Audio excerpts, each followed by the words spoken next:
Yeah. But I think that I would be really doubling down if I was the salon owner and you said that to me. I would be going, but why does he think that? We must be able to do something about this. My name's Carl Hinder, and you're listening to the Salon Help Good to Go podcast, the podcast for salon, spa, and clinic owners who want to grow with more structure, more confidence, and better results. Episode 52, part 2 with Sue Davis. In last week's podcast, we explored why nail salons are working very hard but not making much money. Sue Davis also declared that she would throw me out of her salon. So let's dive back into the podcast and see what happened next. As the nail-based salon owner that I was, I'd probably remove you from my salon, Carl. I'd probably go, you're not the coach for me. I don't know. No, joking aside. Yeah, no, that's fine. I would find it really hard because most of my service was nails. Like, you walk into my business and nails was the front of my business. We had a large room with 3 nail desks in, and we only had one treatment room that was a permanent treatment room. We had another one that was like we used to use for sort of smaller treatments, like because it was a walk-through room. Yeah. So it was quite limited in how we could use it. So my salon was very, very heavily nail based. And that really was how we made our money. That and intimate waxing was how we made our money. And really the intimate waxing kind of it probably in truth supported the business alongside a relatively healthy nail profit, but it probably could have been even more then. Yeah. But I think that I would be really doubling down if I was the salon owner and you said that to me. I would be going, but why does he think that? We must be able to do something about this.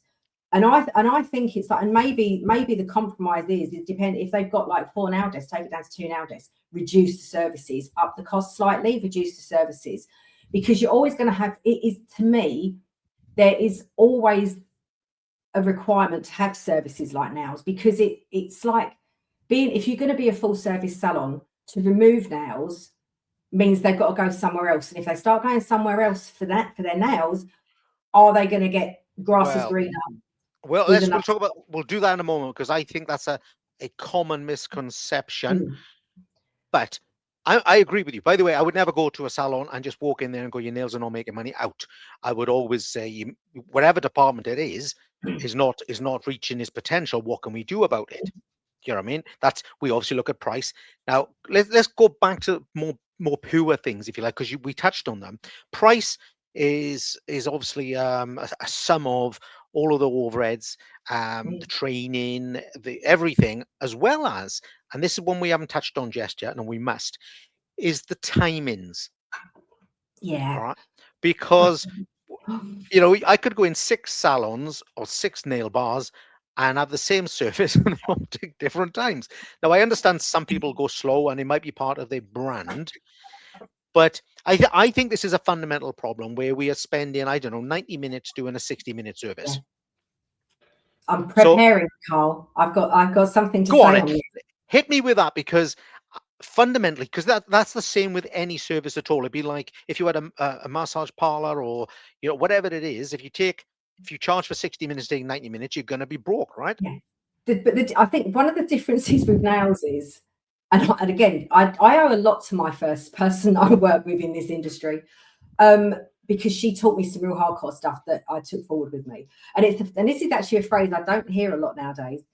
But I've got my nail file out, all right? Yeah, so go for it. I'm filing my client's nails and I'm talking to her. And I stop and I pay attention. What happens? I stop filing. Yeah. I stop painting. Yeah. And I was taught very early on, talk to the file, don't talk to the client. Yeah. And that in itself will probably save you 15 minutes in an hour. Yeah. And it's a really basic thing. But if you talk, because we can do 2 things at once, and talking is one of them that we can do. Yeah. If you're doing a facial or a massage, you don't tend to stop because you're in flow, and you don't tend to stop. Therefore, the treatment time remains the same. But in nails, especially if you're using an electric file, the chances are you will stop, because that requires 100% concentration. So if you're trying to talk to your client, you're going to stop working. Yeah. And as soon as you stop using the file, that the clock's ticking. Yeah. And your time management is not working. I like that. That's going to go in the headlines here, guys. Yeah. Talk to the client, not the file. I think that's no, talk to the file. Talk to the file. Talk to the file. There we are. Talk to the file, not the client. There we are. See, even I got it wrong. But it's a phrase that was around for a really long time. Yeah. Back probably 20 years ago, it was always talk to the file, don't talk to the client. And I don't hear that being said so much nowadays. Maybe because I'm not in so many now. I've not heard that said. I mean, whenever I work with anyone on any service and they say this person is slow, I usually say two things. I say, first of all, have they got a system? And secondly, how much are they talking? Any service, right? Those are the two fundamental things. If you don't know how to do something in an efficient way and then you keep stopping to talk, it's going to go wrong. Yeah. But what I get told, you see, is what we need, the girls, usually the girls, right? The girls need 90 minutes, right? No. But I know, right? What service are they providing? Tell me what service they're providing and I'll tell you how long they need. I don't. Well, I think what we got to look at is what is a commercial time for any service. Yeah. Now, of course, on top of that, whenever we have a commercial times come about as an average time for the industry where people make money, right? And again, it's like anything.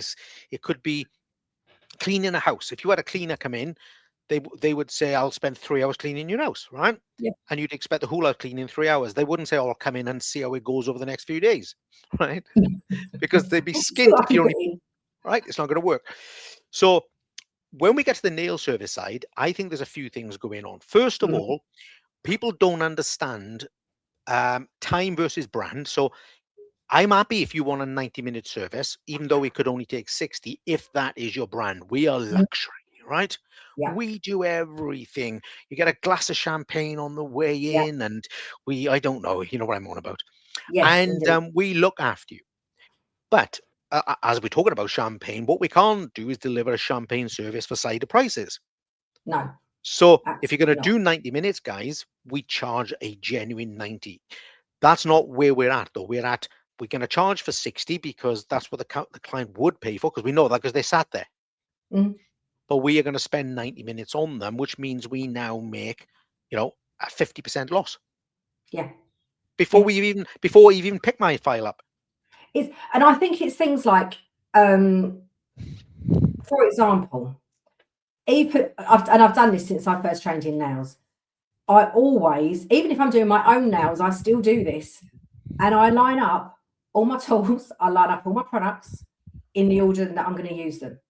Not that when I first started doing it, it was because I needed to have that line by rote of like, you do this one first, that one second, that one third, and so on. But now it just makes sense. Why wouldn't you? Because that's the first thing you're going to use, then you can put it out of the way. Second thing you're going to use, then you can put it out of the way. And being methodical in how you work will save you time. Because if you keep putting things away, although it's only seconds that you've got to reach into the drawer to collect it or put it away, if you just have a defined working pattern, it will probably save you 2 or 3 minutes time over the course of that service. Yes. And all of those 2 or 3 minutes, and when you add that to talking to the file, not talking to the client, and stopping to look at their face and see whether they're having a smile or whatever it is that you're saying, because it doesn't matter. They don't care. They just need to talk to your head. Yeah. And also, Carl, and I would also add, because I've got my fancy glasses, is these, I don't know if you can see them. These are my Now Tech glasses. Oh, right. Okay. Yeah. But they've got, oh, there you go. You can just see it, little sparkly bit across the top. If anyone wants to know where I get them from, you can find, I can tell you. But they come in green, tortoiseshell, and navy. They're very good. But your clients should see, if you're wearing glasses, they should see the top of your glasses. These are Now Tech glasses. Yeah. And they don't want to see your, because also don't forget, if they're seeing your face, you're costing them time on their day. Yeah. And we have to bear in mind that all the time we overrun, we're costing our clients time. Do you know, I may be fine, but for the others it might not be. I think that's something that's really, really overlooked with lots of salon owners, and in fact, all of us, right? And I'll take this as a criticism as well as a coach.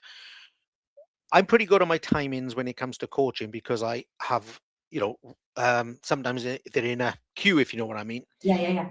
But sometimes we think that time is giving more value, right? Now, sometimes it could if we're adding more on. But people have valuable lives. People have things to do. People got a job to go to, or a date to go on, or pick the kids up from school. And there is a point where a 60-minute service isn't better at 90, and isn't better at Mhm. 120, and isn't better Yeah, 4 hours definitely later, not right? 120.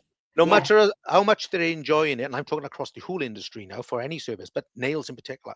So we keep thinking we're giving them more, therefore they should be grateful.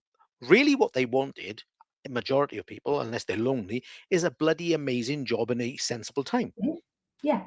You know? And I think you need to learn to read your clients. You know, it's like I used to have a lot of clients who used to come into me on a Tuesday when I was quieter, and I had more time available. And then I could sit and chat with them after Yeah. bed, you know, because a lot of people, especially if they're older and they're on their own, they need that company. And a lot of people used to come and have nails done because it was company. And I think that side it makes it very accessible to have human contact. And so you're going to have clients that are like that want to come in because they literally want to sit and have a conversation. And if you've got time, anything else to do, and you've completed their treatment in time, by all means, fill your boots, Yeah. have a chat. But we do have to bear in mind that they have got somewhere else to be. And if they wanted a luxury service that they know that an hour service would extend into 75 minutes or into 90 minutes, they're going to go to the place where they're going to probably pay £60 to have that now service done, because all of that time is accounted for within that price. Because Yeah. the person that's offering that luxury and treatment knows how to price their treatment. Yeah. Okay. So to all nail businesses, at least we've agreed on something here. We need to run a business. I think fundamentally, I don't think I need to ask you this. Do you agree we should be running a nail business at a profit? Oh God, yeah. Right. Okay. We didn't need to rehearse that, did we, off air? Like, No, we didn't. so, and the fundamental things in every nail service, the two fundamental things I think is going to be price, and obviously the price is based on the overheads and your wages and all that sort of stuff. But of course, the amount of time that it takes Yeah. to do that. So if we've got sensible overheads within a business, and we take the commercial amount of time, then we should be able to come to a price that delivers us a profit. Yeah. Right? Yeah. Where it doesn't, that's where I then say, look, this might not be a service for your business. And by the way, I might say this about almost any service in your business if we Mhm. can't get it to work. It could be your area, it could be the speed you take, it could be all sorts of reasons. But, and now you touched on this, so I want to move into this area now. But there's two things. One, well, I think they're the same thing actually. What about when the salon owner thinks, right, that if I lose this client for nails, I lose them for eyebrows? Mhm. All right. And I think that is the next thing that we Mhm. do. First of all, we do it on ego. We say, I'm fully booked, Carl. Then we do it on love. God, I love my customer. I got an amazing reputation. All my staff are really happy. And it's bumping, but I'm bleeding skinned. And then we look at, well, actually, Carl, you are right. Lots of people tell me this on socials as well. You're right, Carl. I don't make any money. So what I do in my head is I use it as a loss leader, which Mhm. to me, not me, the coach, to me, the owner means that if I sell nails at a loss, this client will buy something at a profit. Mhm. And it Now, balances it. before I give you my advance on that, is that something you experience? Is that something you would agree with? Is it something you see a lot Definitely, of? definitely. And I do think uh, the problem is, and like everything hinges back to this, like beat yourself to the bottom, like race to the bottom, because it's become acceptable to not charge for nails, and that seems to be how a lot of the industry seems to work. So it has, I think this loss leader thing has kind of crept in over the years, Mm, because people do enjoy doing nails, clients enjoy receiving the service and all of that. And so there's that whole, all of the stuff we've already discussed. And I do think that we do see it, I suppose, because it's at the front of our salons. You know, most nail desks yeah, oh are in yeah, the reception area. yeah, So it feels like you have, how can you lose that? How can you take that out? yeah, But and so it, because that's what the first view of most salons is, the nail desks. Without that, how is it better to have that there so people see us from outside? People can see people in there being busy and all the rest of it, and it's part of our shop window. So is it just like that they see it as like a marketing expense? I don't know. I mean, maybe that, and maybe it's not like a conscious thought that it's a marketing expense, but maybe that's what it is that if you've got especially if you've got a high street salon and you've got a shop, you have got a literal shop window, the fact that the public can walk past and see what you do and how you do it and people being happy and all of those things that go with it, whether that's what the mentality is, why people think that having a loss leader is working. I don't know. Do you know what I mean by that? Because I do think that maybe that could be something to do with it. Well, I think that's fair enough, right? I think, and if someone is logically going through that process, you'd be hard pushed to push that logic aside. Because if we look at restaurants, if you ever get seated at an empty restaurant, they don't seat you at the back, they seat you in the front. Yeah. Okay. So that the next person coming past sees you in the window, says, "Oh, they're open, they're busy. Must be Yeah. good. I'll go in there." I Yeah. remember being told many, many years ago when I was a kid, I think it was with my dad actually, and he said, I don't know where we were. It was in somewhere, and there's like you've been there probably like some Spain or Italy or something. There's a row of tavernas. Yeah. You don't want to go to the empty one, do you? No. It's No. like, well, why are they all in that one and nobody in that one? That can't be very Yeah. good. So Yeah. that's okay. And I have done this strategically in the past. Now everyone's going to go, "Oh my God, he's not one of them, is he?" I have in the past, maybe a handful of times, used a group-owned style service, right? Mhm. To only achieve that, right? Yeah. We are going to put this member of staff in the window and we're going to pack it out for a month, and everyone Yeah. in the town or village is going to think you're mentally busy. Now, Yeah. you would be right. That would be a marketing. I would never be looking at that as a direct profitability. I'd be Yeah. looking at that's going to cost. Definitely. Yeah, that's going It's to cost hard. you 5,000 quid to market your business to the town Yeah. or village that you're managing. Now, if people are doing that, I get it, but that can't be sustained. You can't No, spend it can't. £5,000 every single month forever Yeah. without a return. Now, the loss leader thing, this is where I think people are not working it out. But I don't want to insult anyone because I think it's logical what they're thinking. If I Mm. lose nails, I lose eyebrows. Yeah. However, and that's a perfectly good logic, and I would never argue with anyone on that principle. But this is the problem.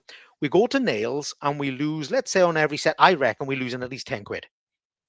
Right? Potentially, yeah. Depends on what they're charging. Yeah. Yeah, yeah. But I mean, if you're charging, unless you go, I don't know, you own the building and you're getting Yeah. your water out of a bucket from the river or something, right? Then your probably nail prices still need to be around that 50 quid mark now. If you're Yeah. charging 25, 30, 35, even 40 quid, you're going to be 10 quid short. Or let's say it's just 5 quid short. Most services, unless you're talking something like top end facials, lasers, hair extensions, stuff like that, most normal, if I can call it that, services are only returning about 10% net profit. Mm. So you got a £50 service, you're only getting £5 back. Yeah. Now, eyebrows are not 50 quid in the first place. So, we're not. So if we lose £5 on a set of nails and then we go over to eyebrows and we only make £5, we still got zero. Yeah. That's the problem. So I'm Yeah. busy over here, then they go over here. And because I've lost £5 and I only made £5, I still got bugger all. Yeah. I think to a degree, I suppose it depends, doesn't it, on what other services your client's having from you. If they're literally having brows, then yeah, that's like for most people a 4 to 6 weekly treatment. Yeah. At least nails, like they're, well, if in my mind, in my education, if you're doing them properly, they're every 2 weeks, and that's how I've always worked. But if you aren't getting them in, if they're coming in for nails and then they're booking like luxury facials and they're booking intimate waxing and doing all these different things with you where you've got high profit, then you can kind of understand that they might be a little bit wary about losing the nails.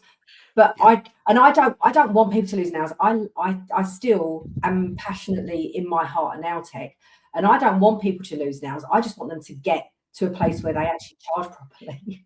Well, I'm That with you. would be my ideal. But I I'm really on. understand where you're coming from, Carl, because you can't, if you aren't charging effectively and Yeah. making profit, you shouldn't be doing the treatment. And so I don't want people to lose nails, but I'm going to say something different in a moment about that. No more than I want them to lose eyebrows or facials or anything, right? But anything that we can't create as a profitable service in the business, in some way, direct or indirectly, we can't keep. So the analysis has to be done. If you, and you are right, theoretically, if someone comes in, we lose £5 on nails, but they go and have a laser treatment and we make 200 quid, Yeah. brilliant. But nobody's Then the coming. loss leader works. Yeah, but nobody's coming in for regular nails and regular laser. And even if we did an £80 facial and we make £8 profit, we lost £5 on the nails. We've only made £3 profit from all of that work. You would be better off going on eBay. You'd have more profit working on eBay, right?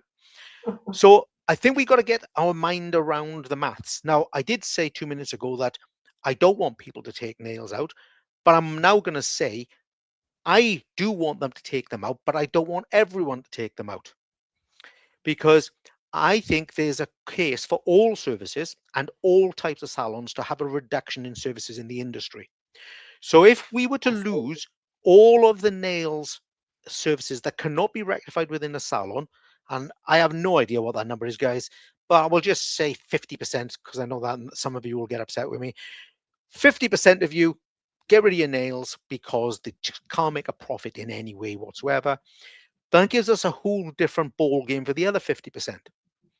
That now means there's less people competing on low prices. There may be a better availability of quality of staff. There's going to be a better availability maybe of clients as well. So I think whilst we stay in this quagmire of low prices with no profit and hoping I make a profit when they have something else, I only ever see that as something that doesn't normally work. The other thing that I did learn from a well-known, we both know her, um, wax specialist in the industry. Okay. Oh, right. Yeah. Okay. Yeah. And roughly speaking, she'll correct me if I'm wrong, but roughly speaking, when she started her beauty salon, she had everything, all the services. She ended up being, I think, narrowing it down to just waxing. And then she went down to intimate waxing. Absolutely. Yeah. And only did intimate waxing and got a great reputation for that. Now, I remember her saying, most people would think, oh my God, if I lose arms, legs, eyebrow waxing, they won't come to me for intimate waxing. All right. But it turned out not to be true, because she was amazing. Okay. A specialist in intimate waxing. They went somewhere for their arms and their legs and eyebrows and whatever else they were doing, and still went to her for that. Now, that's what I truly believe. If you've got a beauty salon and you're amazing at brows, you're amazing at facials, you're amazing at massage, just because your lashes, just because your nails are gone, they won't ban you. They won't, you know, abandon you. They'll say, okay, well, I'm going somewhere else for nails because they're cheaper or you don't do them anymore. But I will be back for that massage. And I believe that's what we can create, and that would be a better balance in terms of profitability. And I think as well, there's an argument, and I know a couple of people that have done this with their nails, is that what they did was they stopped advertising for new clients. So they weren't getting new people bringing, but effectively losses into their business. And even people I know that were charging properly. I think actually probably you, and it's a therapist you know as well. Actually, I'm sure you know her, but she had a pretty much full service salon she's had a home salon for a long time, but she decided that she wanted to go much deeper into skin. And although she is an amazing nail tech, and she was probably charging £50-60 for a set of nails, so she wasn't cheap. But it wasn't serving for her. That treatment wasn't serving her anymore. She was spending too much time on it. And in the time it was taking her to do that set of nails, she could do 2 facials where she'd earn 4 times the money. So although the nails wasn't really a loss, it wasn't as profitable a treatment. And I think the loss thing for her was irrelevant because it wasn't a loss. But what she did was she kept the clients. She just said to me, okay, well, now I'm going to up my prices on nails even more.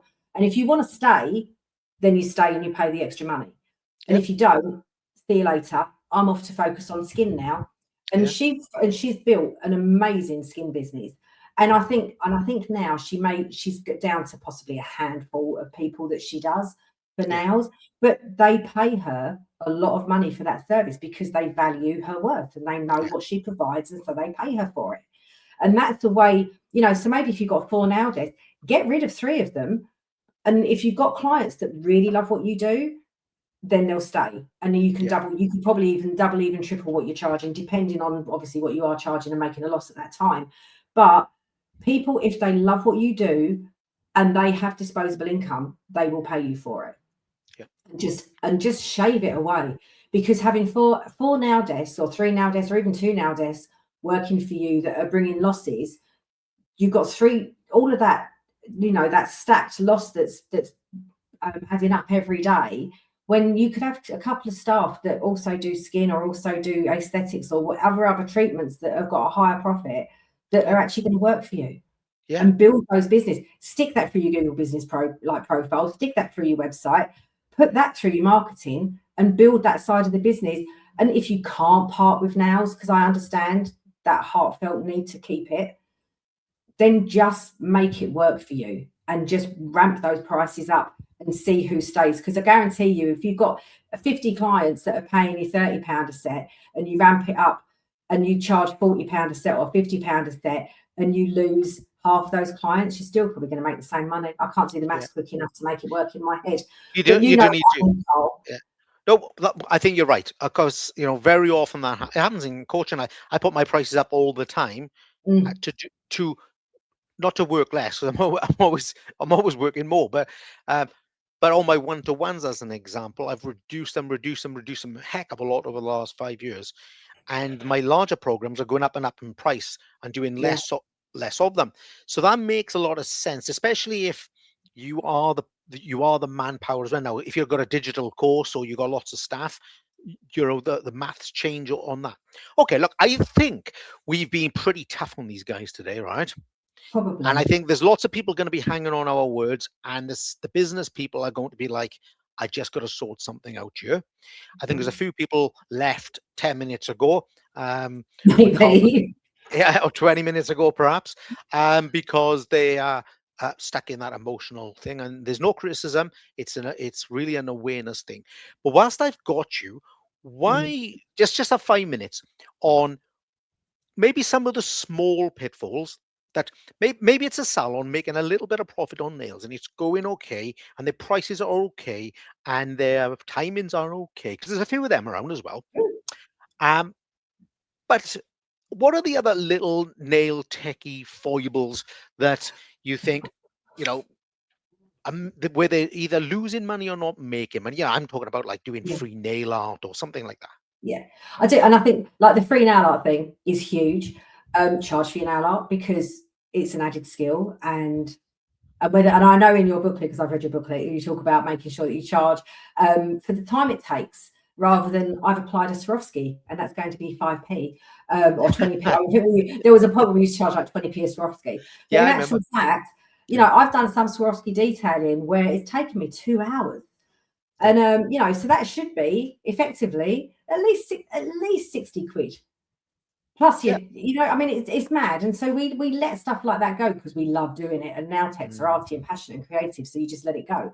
But actually, you've got to do it right. And I think what you've got in your guide, Carl, really works is that you need to charge by time. Clients need to respect that time, pay for it. But also things like like I was saying, is like that talk to the file, don't talk to the client. Talk to the hand, don't talk to the face.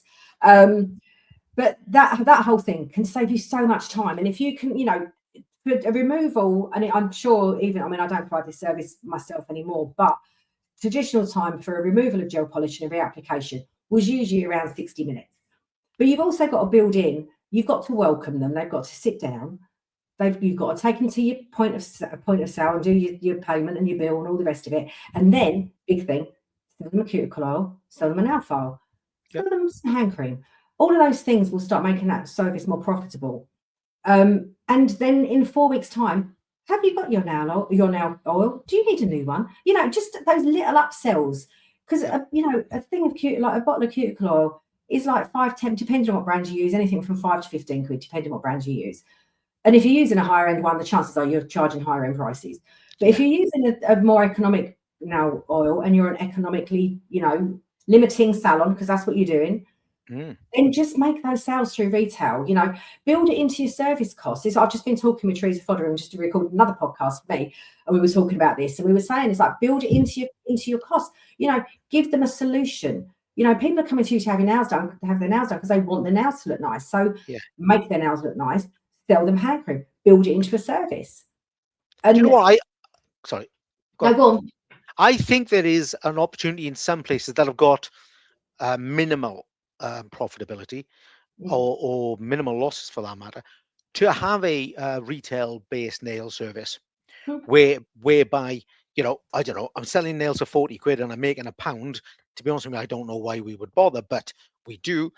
But if we were to become sincere retailers, and most clients spend £5 or £10 on a retail product, which is somewhere between 50 and 100% margin, then we could work on that basis. We could say, my nails are pretty much break even, but everyone buys a retail product, therefore I'm making £6. Okay, we could have that as well. But of course, maybe we'll do a podcast in the future about retailing, because that's another 9 hours. Yeah, it's another whole thing. But it is an aspect that we shouldn't shy away from. I mean, you might be shocked by this, but you probably won't, because you know me quite well. Something I had to say to my nail guys, so they go, oh no, they've all got, what do they say? All got cuticle oil, they've all got hand cream, they've all got a file. What am I going to do now? And I'd say to them, how much shampoo did they buy? And they go, and do you know what I do, right? They'll tell you. So those that coach with me a lot, I always ask this question, and I always scribble on this bit of paper, and I get it up like this, and it always says, make sure there's nothing on you bad, and it says, we don't do hair. All right. I said, why don't you sell shampoo? And they said, we don't do hair. I said, but you got this client. You got them by their hand for an hour. All right. Where are they going to get the shampoo from? Are they all bald? Right? Do they need a leave-in conditioner? They're all going on holiday, which is why they're having their nails done. So if we were to get passionate about retail, we could do it that way. But I think we'll leave that as a caveat, if you like. I used to sell loads of candles. My daughter used to make, like through COVID, she started making candles. And I had always had candles because my facials brand used to sell candles. But we used to sell tons of candles, and they were a really good profit. I could sell probably 150, 200 pounds worth of candles sometimes in a week, because if you've got new range in or whatever, it's just madness, easy money. But I think we have to look at how we can make it.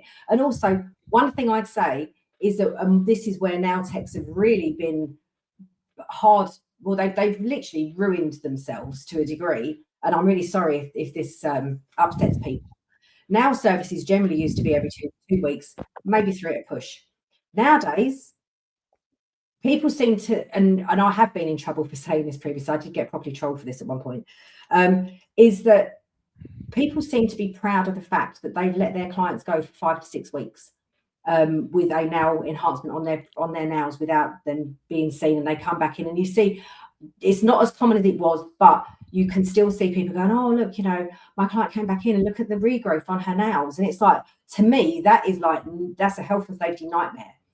And it's also a loss nightmare, because in an ideal world, that client should be coming into you every 2 to 3 weeks for you to, health and safety wise, check how secure their nail enhancement is, to check what the condition of their nail is.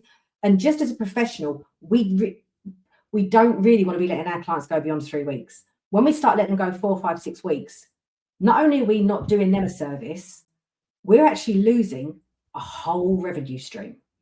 And instead of doing 52 or 36 treatments a year, we're only doing 24 treatments a year. Yep. And that hits your bottom line hard. So if you can, reduce the time between your clients, because it will bring you more profit on your bottom line. Well, I think we got something going on there, which is, I think lots of those people that are doing that are not the owners. I think they'll be the people working for them. And then the salon owners or nail bar owners or whatever have a responsibility to make a profit. Okay. I don't think we're taking that bit seriously enough. And just to kind of encapsulate, because I work on this all the time, if we have a 4-week service, and for any reason, when we get to the desk, I have a system where we get people rebooked. Okay, if for any reason, and it doesn't matter what the reason is at the moment, they say, "Oh, I can't because I don't know, I'm on holiday and I don't know what my shifts are," and well, it doesn't matter the reason. The maths stay the same. If that 4-week facial, nails, anything at all, go to 5 weeks, and that happens across all your clients, you get 25% less visits a year. Mm. And you've got to 25%. find that, and then you've got to find 25% more clients. And if you go from 4 to 6 weeks, 50%. So the next time you're looking around your salon and you're thinking, oh, it's quiet this week, go back to your books, right? Have a look at the rebookings. And when you see, oh my God, she had a low set of nails that she should have been at 3 weeks and 4 weeks. Now, I know there's people going to be screaming, or they don't want to come in, but that's very often because we don't have a very good booking procedure. Very often we ask them. Yeah. All right. Now, I used to, in my salon, I had my booking system, and in November, usually October, November, when we were in that sort of quiet period leading up to Christmas, we would, whilst our clients were paying, we would do a recurring appointment, and we go, okay, do you want your, especially if they've got a time sensitive like Saturday 2 o'clock appointment, or first thing on a Saturday morning, would you like your bookings in for the next year so you don't have to worry about them? And we'd book them on our timeline, and then if they need to change anything, they've got to make the appointment change at the time when they need to change it. So that might be, they might skip an appointment because they've got a holiday or whatever. But I mean, recurring appointments, when I could do recurring appointments, my life was made as a salon owner, because then you've got virtually guaranteed income from that client, unless something happens to them. I think the real, we're bringing this to an end now, guys. But the one thing I always get to say at any reception desk or front of house desk is, whenever we want them to rebook, we stick with nails for today, is I always ask them, or always get my team to ask them, how do you like those nails? How do they make you feel? And I make them say something positive. Oh my God, they're wonderful. They're the best I've ever had, or something like that. And then when we rebook, I'm just trying to give the audience a bit of a tip here. Don't say to them, shall we get you rebooked for 4 or 5 weeks, 3 or 4 weeks, right? It's not a bloody lottery, right? Tell them, so you're feeling good? Yeah, I'm happy. Great. I need to see you again in 3 weeks' time. I need to see you. All right. Like when you go to the doctors, okay, or the hospital, and I go there too many bloody times, I know what they say, right? Carl, I need to see you in 3 weeks' time. You don't go 4 weeks, 5 weeks, right? Yeah. You go, I might be busy on that day. yeah, well, oh yeah, I don't know my shifts. You go, yeah, 3 weeks, doctor. Boom, yeah, right. So, and that's because we trust them, because it's in our interests. All right.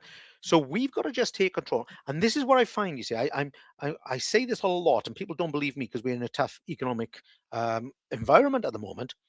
But I've never yet met a salon owner who needed to close their business. Never met one who had to. And unless, of course, their landlord threw them out or something like that, right? But in terms of operation, as long as you're prepared to change the way you do things, and we must have given away bloody 20 tips today, Sue, between us, right? And if they don't want to believe me as a coach who's worked with hundreds and hundreds and hundreds and hundreds of salons, then please believe Sue. She's done it herself. She's been engaged with some of the biggest organizations in the UK. Listen to one of us, right? Or both of us, even better. You can adapt your nail or any other service in your business to turn it into something that's still immensely enjoyable, but something that becomes much more profitable, which means that not only are your customers happy, but you can be happy, your staff can be happy, and your family can be happy. And I'm personally going to finish on that note. But Sue, I'm going to let you have the conclusion, and then we're going to dive out. Okay. Goodness me, that feels like responsibility, Carl. I just think is that anybody that's watching this or listening to this that does nails know that I come at this from being a really long-term nail professional who really understands. I've been at the coalface in so many different ways: home salon, mobile. I've had my own salon. I've now got another home salon. I've done nearly every job there is in this industry. And I know how hard it is to make money in nails, but just understand that until you recognize the value of your skills and of that wonderful winning personality that you've got, that is why your clients come to you. They will pay you more because you are worth it. Literally, L'Oreal said it all. You are, but it is. It's like you've got to have the self-belief that what you do warrants a good income, because until we take back control of our industry and how we charge for it, we are going to see, and I mean, to a degree, it's a good thing if some businesses disappear, because like Carl was saying, that pushes more people into the businesses that can survive it. But all the fighting to the bottom and competing on price will never, ever give you a profitable business. And so just look at what you do, and just let your clients know how passionate you are. So just make sure that they pay for it. That sounds good enough to me. Yeah. Thank you, Sue. I really, really appreciate your time again. Thank you very much for having me, Carl, and letting me rant a little bit. I don't get to. No, you're welcome. I really enjoy that. I think the audience should be engaged. Listen, guys, like I said, there's another podcast with Sue on as well for Salonpreneur magazine. Have a good listen to that at some stage. Also, have a look in the show notes. You'll find the link for the booklet if you haven't seen it already. If you need to get in contact with Sue, her details will be in the podcast notes as well. If you want to catch up with me, we can do that. But thank you for listening to the Salon Help Good to Go podcast. Thank you for listening to the Salon Help Good to Go podcast. Take a look in the show notes where you'll find great information, great links, as well as links to our guests. Please leave a review and let other salon, spa and clinic owners know that I'm here every Sunday at 4 p.m. kickstarting their week.